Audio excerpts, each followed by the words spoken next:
मनुष्य का जीवन बिना दुहक के कभी पूरा नहीं होता। हर इंसान किसी न किसी मोड़ पर टूटता है, बिखरता है और कई बार उसे लगता है कि अब कुछ भी ठीक नहीं होगा।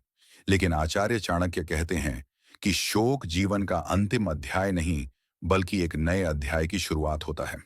हम दुख इसलिए महसूस करते हैं क्योंकि हम चीजों, रिश्तों, उम्मीदों और इच्छाओं से जरूरत से ज्यादा आसक्ति बना लेते हैं। और जब वही चीजें हमारे हाथ से निकल जाती हैं, तो मन टूट जाता है। चाणक्य नीति कहती है कि जो व्यक्ति हर नुकसान को अंत मान लेता है, जीवन उसे बार बार तोड़ता है। लेकिन जो हर दर्द को सीख में बदल देता है, उसे कोई शक्ति नहीं हिला सकती। शोक में सबसे बड़ी समस्या यह नहीं कि वह आता क्यों है, बल्कि यह कि हम उसे समाप्ति समझ लेते हैं, जबकि वह हमें किसी नए रास्ते की ओर धकेलने आया होता है। यदि कोई रिश्ता टूट गया है, तो यह संकेत है कि अब आपको अपनी कीमत पहचाननी है।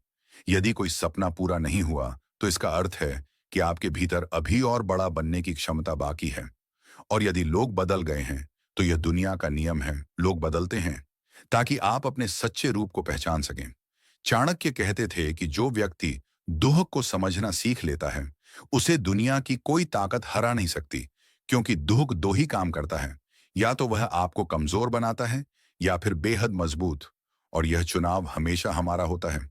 दुख से भागना समाधान नहीं है, बल्कि चाणक्य का कहना है कि जिस दर्द को समझ लिया जाए, वही दर्द सबसे बड़ा गुरु बन जाता है। इसलिए खुद से पूछिए कि यह दुख मुझे क्या सिखा रहा है? क्या यह मुझे मजबूत बना रहा है? क्या यह मुझे और समझदार बना रहा है?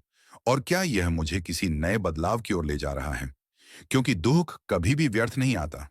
वह हमेशा एक सीख, एक परिवर्तन और एक उजाला साथ लाता है। जीवन उन लोगों को कभी नहीं छोड़ता जो अपने दर्द को समझते हैं और उसे अपनी शक्ति बना लेते हैं। और चाणक्य का अंतिम सूत्र यही है कि यदि जीवन तुम्हें कोई घाव दे, तो उसे दिल पर मत लिखो, उसे बुद्धि में लिखो, ताकि वही घाव दोबारा ना आए। क्योंकि शोक आपकी कमजोरी नहीं, बल्कि आपके जीवन का सबसे बड़ा शिक्षक है। इसीलिए उससे सीखो, उठो और दुनिया को दिखा दो कि तुम्हें तोड़ना इतना आसान नहीं। वीडियो पसंद आए तो लाइक करे और सब्सक्राइब करना ना भूलना।